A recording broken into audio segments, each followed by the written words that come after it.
To sit and finish this video before I decide to walk home from after getting my inserts for my shoes, which are working great. I'm trying to find a good light as I talk to you. I'm actually sitting, this is like the area you could sit in near my apartment, and it's really nice and warm. So one of the things that I notice when I ride the bus going into town, the one thing, like I'm always bragging about Israel and I love living here, but one of the things that always bother me is that I don't think we have enough for handicapped people here in Israel. Like the buses, if I remember correctly, in the States, you know, there's the electric like elevator kind of thing that goes down and pick up people, and it's not like so problem. It's like not so kasher, like not so hard for people who are handicapped, I think, to ride the bus. I can't remember, or there's like vans or something that pick them up. So I was thinking about that as I was on the bus, and there's a handicapped person. They're few, but this person, I know her, I see her a lot and I speak to her, is that when she's waiting for the bus, she has to wait for the driver to see that she wants to get on the bus.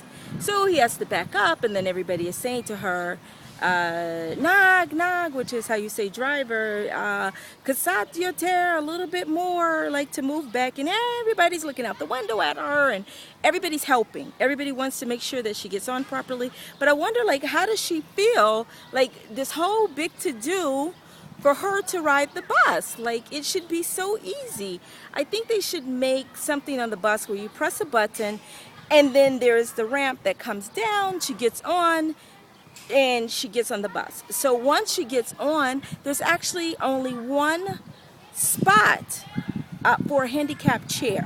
Now, we have seats in the front for people who are blind or old, who get on the bus, but there are only 4 of those seats. Now, it's one of those, the bus is like one of those long wraparound buses, you know, that have like the accordion look in the middle. So that's a pretty big bus. And you would think they would have more space for handicapped people when they get on the bus. And another thing, people get on with strollers that you don't have to break down. You could just get on with it whole. You don't have to close it anymore. You get on and you pay one fare. It used to be you had to, if you didn't break your stroller down, you had to pay for the stroller too, because it does take up a space of a person. Now, you don't have to pay for it. Now, thank God, everybody has lots of babies in Israel, and there are lots of strollers. But when you get like 2, 3, 4 strollers on the bus, there's no room to walk by them. So that, and if a handicapped person wants to get on, they're out of luck, because you got all these strollers and no one wants to take their baby out and break down the stroller, and they're just looking at it. Is such a balagan. Such a balagan, just a mess. It's such a mess.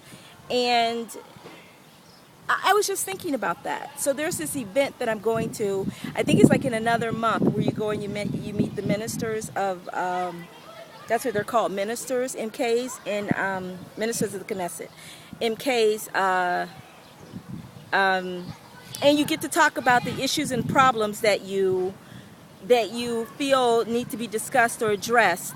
And there's actually someone, I can't remember his name, he's starting a party that's going to cross all the lines. So in Israel, it is such a, if you've ever been to most other countries outside of America, they have MKs. They have like all these different parties that represent each group, like labor,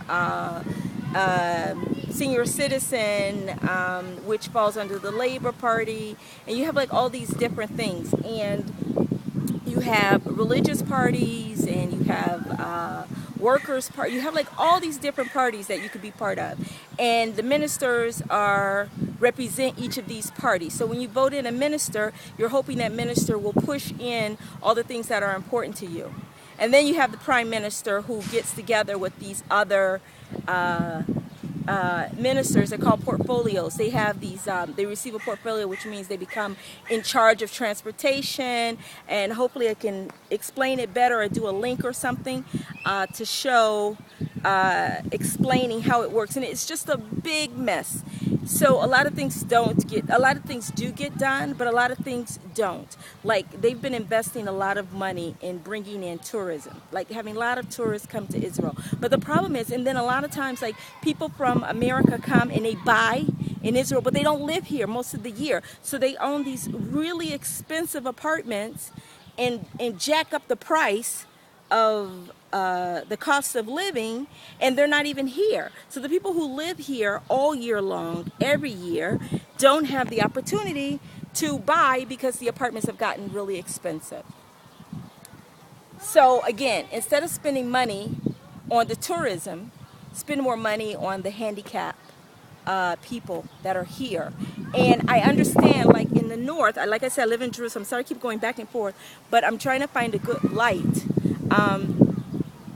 People that live like in the north, like in Haifa, I didn't notice in Tel Aviv. Tel Aviv, I think Mamash B'Cloud doesn't have handicap access for anything. That's what I think.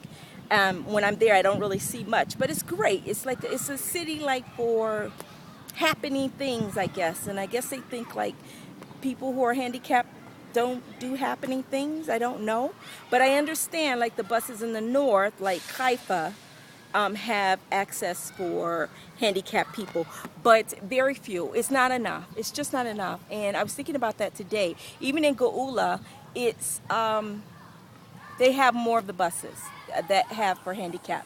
So that's because the Haredi party pushes a lot of things to happen for the Haredi. And the Dati Leumi community, which is like Zionist religious, which isn't really the word of Zionist like people think it is.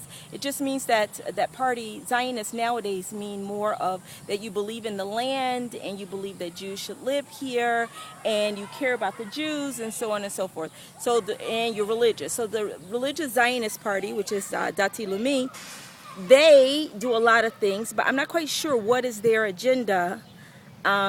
What is their platform that's most important to them? Like in Haredi, the ultra-Orthodox is all about getting funding for schools. And I have to admit, like, it's not much they ask for. They just ask for money for their men that learn in school all the time.